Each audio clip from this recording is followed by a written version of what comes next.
O Redação tá de volta, agora a gente vai falar de um assunto delicado, um tabu para muitas pessoas, mas inevitável a qualquer ser humano. Por ser um campo desconhecido do homem, até mesmo da ciência, muitas são as especulações que são geradas em torno do tema. A gente vai falar agora sobre morte, discutir por que é tão difícil aceitar a finitude da vida. As pessoas tentam driblar o fim a qualquer custo. Um exemplo disso é a de um jornalista americano que criou um robô virtual com a personalidade do pai para conversar, para ter a possibilidade de conversar com ele depois que o pai morresse. E parece que isso está acontecendo, né? Ele simulou lá as coisas, o pai já faleceu e está rolando um diálogo. É tipo uma inteligência artificial, né? É uma inteligência artificial. Antes do pai morrer, ele teve várias conversas com o pai sobre partes da vida deles, da infância, de histórias que aconteceram com a família, várias, e ele foi catalogando isso, né? E conversas aleatórias. E não sei tecnicamente como funciona, mas ele jogou isso aí num robô e esse robô é tipo um chat robô. Assim, ele fala alguma coisa e daí o robô responde como se fosse o pai, entendeu? Robô de conversação. Isso. É um pouco do que acontece, de... por exemplo, você pega a Siri do iPhone, então você consegue conversar com ela e imagina... Ela tem rotinas básicas para te conceder respostas. Inclusive o Wagner entrevistou a voz da Siri. Exatamente. É verdade, foi semana passada. Se você perdeu, semana. se você faz a propaganda. Se você perdeu, pode ser no nosso YouTube. Obrigado, Hélio. Nossa, você é muito mercenário. Mas é muito louco isso, porque parece, inclusive, um episódio do seriado Black Mirror que faz um seriado que é de ficção, mas é ficção voltado para questões de tecnologia, principalmente questões de redes sociais, como a gente se relaciona com essas coisas e tal. E tem um episódio que fala exatamente disso. E acho que isso escancara exatamente o ponto que você falou, por que a gente não aceita e tal. Obviamente que toda a base, sei lá, de conhecimentos e de crenças de alguém vai definir os tipos de resposta. Esse negócio da morte, você vê que tem tudo, como você lida com esse assunto, né? Tem tudo a ver com a cultura e tem tudo a ver com a religião que tá agregada a essa cultura, né? Ou a não religião. Você pode até nem ter nenhuma religião e isso define, inclusive, como você se relaciona. Mas mesmo com religião. Ah, sim, claro. A gente tem modos diferentes de encarar a morte. Tem gente, por exemplo, que não gosta nem de falar sobre o assunto, né? Não, a gente falou de religião, de morte aqui, eu tenho certeza que tem gente em casa que deu 3 soquinhos assim na madeira, isola. Mesmo tendo uma religião que os 3 soquinhos não querem dizer nada. Cristão, E tem gente que lida numa boa, né? Assim, não, tá bom, olha, quando eu morrer vai acontecer desse jeito. Vamos lá numa rodadinha básica. Hélio Moura, como é que você lida com a morte? Você tem medo da morte? Eu acho que não. Como assim, eu acho? Eu acho que não. É difícil dizer, porque, por exemplo, eu nunca tive ninguém da minha proximidade que faleceu. Então, é difícil dizer. Mas e o medo da sua própria morte? Não. Não? Não tenho medo da morte em si, mas talvez das consequências da morte. Porque hoje eu tenho uma filha, né? Tenho a minha esposa, então... Mas nunca parei para pensar nisso, não. De pensar, e se eu morrer, como é que vai ficar? Não parei para pensar ainda. Boa pergunta, vou pensar aqui. Eu acho que eu lido bem com isso, até porque a morte aconteceu muito cedo na minha família, né? Meu pai morreu antes de eu conhecer o meu pai, eu tinha menos de 1 ano. Então, eu acho que eu lido muito tranquilamente com isso. Eu acho que o ser humano, a gente tem dificuldade de lidar com isso do meu ponto de vista, por todo o histórico que eu tenho, as crenças que eu tenho, porque a gente não é feito para morrer. Eu tenho uma crença baseada na Bíblia que me mostra que o ser humano não é feito para morrer, a gente não foi feito para morrer. Então, toda vez que acontece a morte, existe uma ruptura do nosso ideal. É um bug. É um bug no sistema, porque entendeu? a gente não foi criado para isso. E, obviamente, a gente sofre e tal. Mas, particularmente, eu acho que eu lido de uma forma muito racional com a morte. Não que eu não sofra. Meus avós já morreram, o meu pai faleceu, mas eu não cheguei a conhecê-lo e tal. Eu tive um amigo meu que morreu quando eu estava na 4ª série, eu tinha 10 anos, foi a primeira vez que alguém mais próximo assim, de mim morreu. Eu tinha 10 anos, ele também, a gente era bem amigo assim, da escola, e aí uma segunda-feira, eu lembro, de manhã, ele teve um ataque cardíaco, com 10 anos. Uau. E ele faleceu. Nossa. E aquilo, obviamente, me fez pensar muita coisa.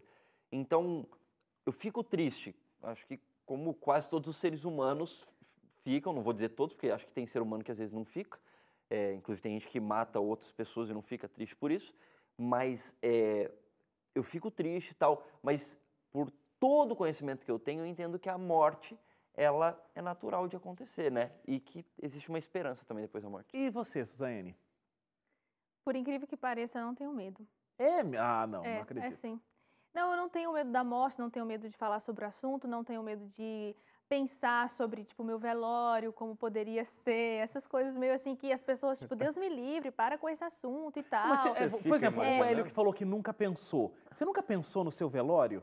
Não. Nunca passou pela sua O cabeça? meu tá Não. escrito, você sabe, Tá né? escrito? Ai, que Não, mortal. não vamos nem Eu entrar não nesse- ia- olha, não tem uma vamos coisa nem entrar interessante nesse que eu- assunto. Tem uma coisa interessante que eu gostaria que dissesse no meu velório. O quê? Ele tá vivo. Isso é Tá piada. se mexendo ali, ó. Ah, tá se mexendo, morreu não. Ah, a gente é sempre uma...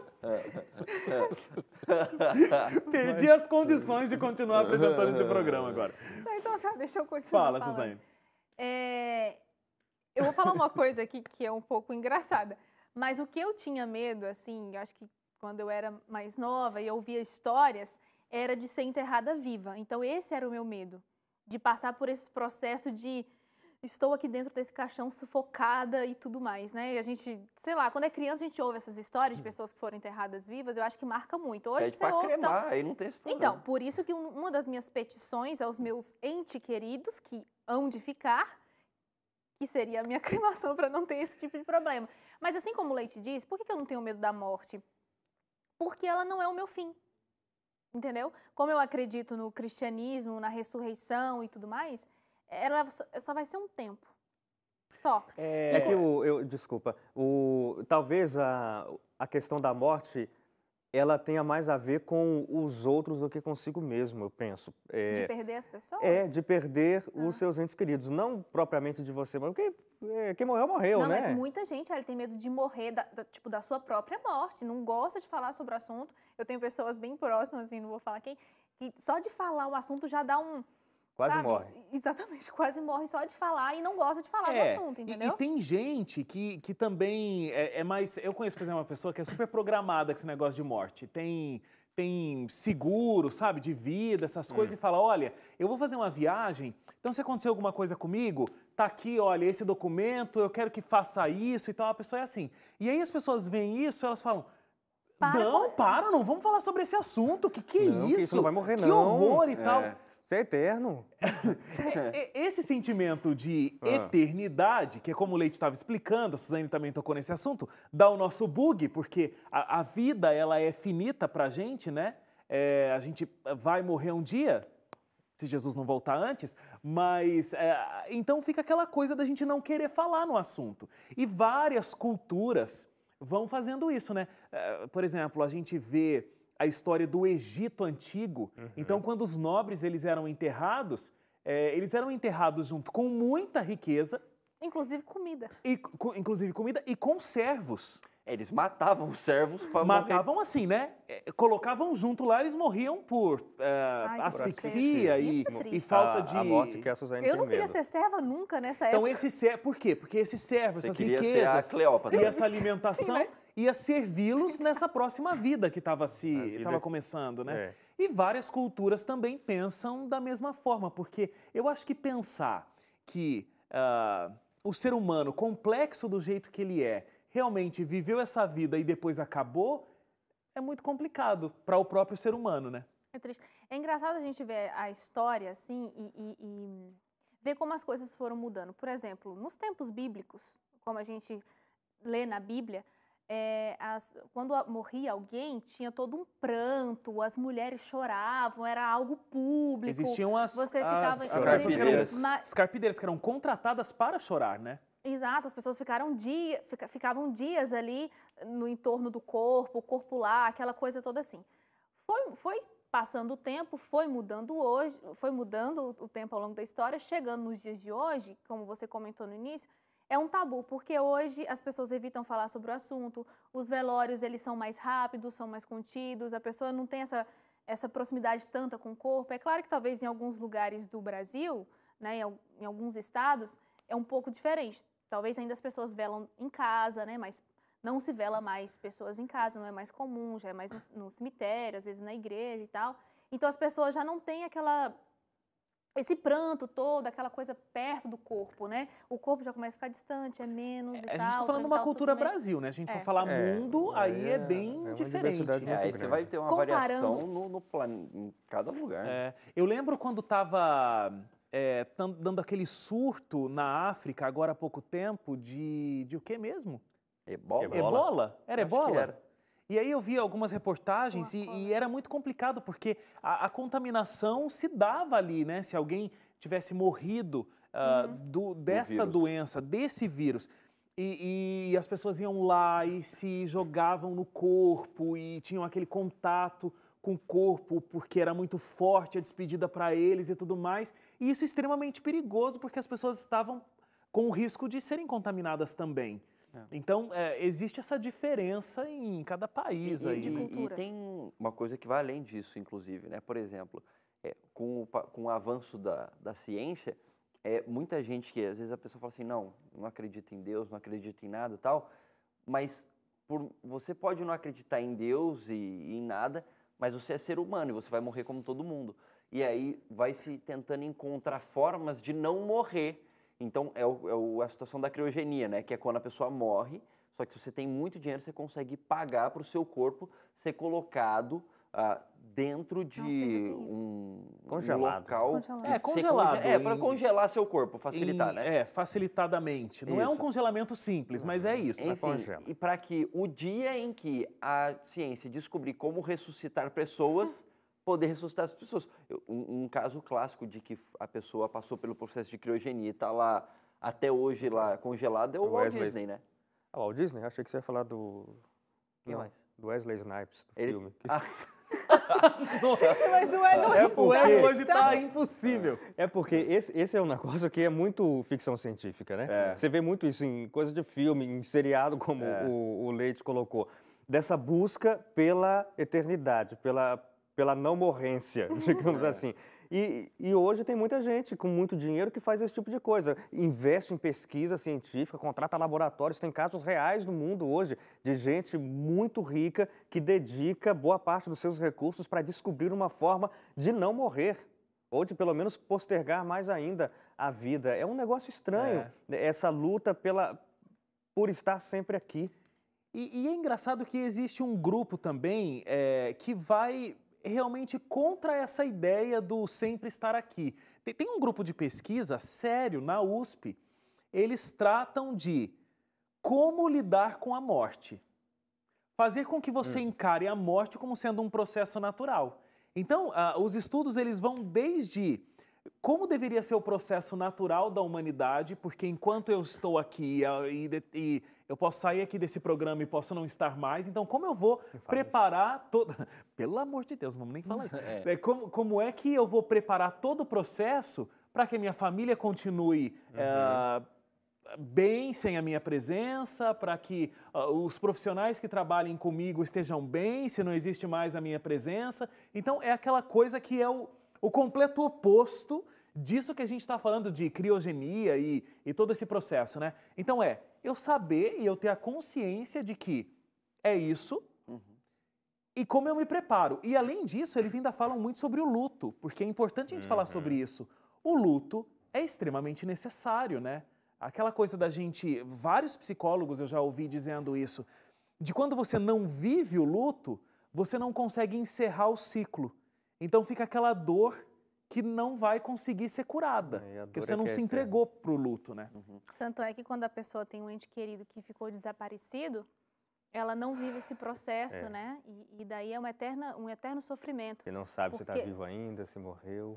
E aí você tem uma esperança, por mais mínima que seja, que talvez um dia você veja, mas se morreu, onde que está o corpo? Eu não enterrei.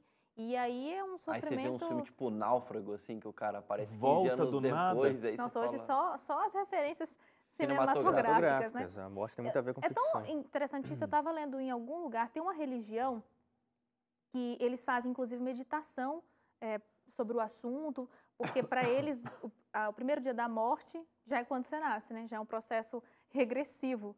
E até, eu não sei se é lenda ou não, mas tem um cumprimento, sabe Carpe Diem? que Aproveite o dia. aproveite o dia, eles têm um cumprimento mais ou menos... eu esqueci como é que é a expressão, mas é assim... É um cumprimento tipo lembra bom que- dia. Eu tipo tava bom esperando dia. que era o cumprimento de alguma coisa, tipo de É uma como se fosse uma promessa. expressão assim, tipo, ó, lembre, você vai morrer um dia, te prepara. Aí tem uma expressãozinha. agradável. Morte. Né? Tipo, é Chega- tipo isso. Vou cuidar Mas da- muita gente tem essa Lembra? cultura. Aqui no Brasil Lembra? tem uma, tipo, vou cuidar da vida que a morte é certa. Tem isso, é verdade. Vou cuidar Então, da vida que a morte é, é tipo- certa. Mas tem muita Porque gente que tem como- esse pensamento. Desde o momento que se nasce, já se começa a morrer. Gente, Agora, eu acho que é mais fácil a gente encarar isso, porque eu já tive algumas conversas sobre o assunto, inclusive conversei com o Leite sobre esse assunto. Foi até bom, porque ele também Ele te não se contou importa de todo o esquema dele? Ele tem um roteirozinho. Eu sou péssima de memória, não lembro exatamente o roteiro, mas provavelmente ele vai deixar com alguém. Eu disse que também deixaria um roteirinho, porque eu não queria que fosse uma coisa triste, queria que fosse uma coisa assim, lembrar de mim bem. Enfim, não vem ao caso, né? Não, eu- totalmente não vem, mas... Não vem. mas assim, eu não tenho dificuldade de falar do assunto, porque eu acho que é mais fácil de encarar Como essa diria- realidade. Como diria Ariano Suassuna, tudo que é vivo morre. é verdade.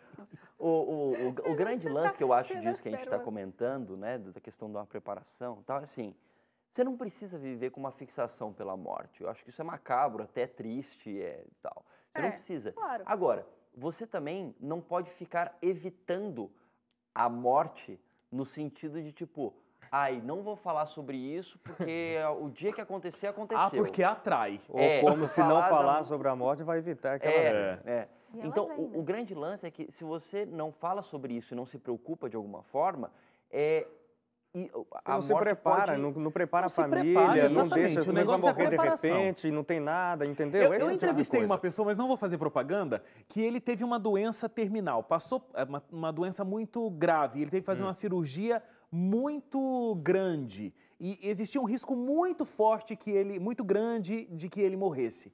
Ele simplesmente sentou com a família, organizou as contas da casa, colocou todo mundo sentado e disse: olha, gente, como vocês sabem, pode ser que eu não sobreviva. Então, olha, aqui estão as nossas contas, é isso. Eu estava pensando nesse investimento, estava pensando nessa situação. Eu acho que você, olha, você fica com esse assunto, você fica com esse, você fica com esse. Vamos orar, era religioso, vamos orar para que dê tudo certo, mas se der tudo errado na minha cirurgia, eu acho que esse é um bom jeito da coisa acontecer. E não é muito... A gente está falando Que com o legal. público aqui... Mas precisa de muita maturidade para chegar nesse ponto. A gente está falando com um público aqui que é majoritariamente cristão. Então, assim, até do ponto de vista bíblico, faz muito mais sentido isso. Porque se você tem uma crença bíblica, e a Bíblia fala, cara, a gente é que nem um vapor, né? Que aparece e já some. Ou é como a sombra, uma outra comparação que a Bíblia usa. Então, assim, e a Bíblia fala, por que você está fazendo uns planos, não sei o que lá, você não sabe como é que vai ser o dia de amanhã? Enfim, a Bíblia o tempo todo fala sobre a finitude da vida, você nunca sabe quando vai acabar. Fica claro para mim que a gente realmente precisa estar sempre preparado, porque você nunca sabe quando vai acontecer a morte para você. Com certeza. Bom, este programa está próximo do seu fim, mas é a morte só desta edição. Na semana que vem, esperamos voltar ressurretos. E os 4? Não sabemos. Não sabemos, aí depende. já sei. Depende do Quero quanto deixar cada um se planejou. Hélio Moura, não fala essas coisas. Que atrai. Vamos, Gente do céu. Vamos lá para a nossa última notícia. A administração municipal do Guarujá, litoral de São Paulo, está trocando lixo reciclável por frutas, pães e peixes. Isso mesmo, trocando lixo por comida. O projeto Reciclou Levou funciona assim. O morador leva o lixo reciclável até o caminhão de coleta e retira cupons no valor correspondente ao peso do material. E aí cada tipo de lixo tem um valor.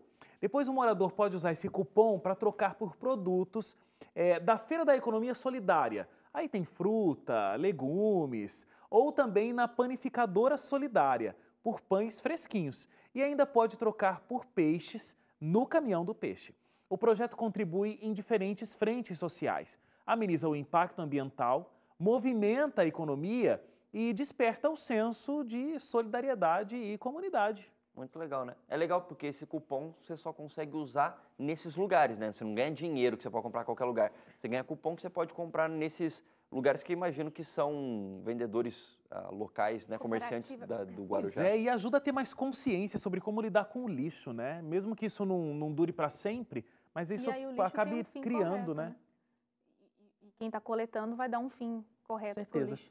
Ficamos por aqui. Espero ver todo mundo na semana que vem, depois desse tema estivermos que a gente vivos. ficou meio assustado aí. Uau! Até semana que vem, gente. Obrigado porque você ficou com a gente até aqui, até lá. Tchau, tchau. Tchau. Tchau.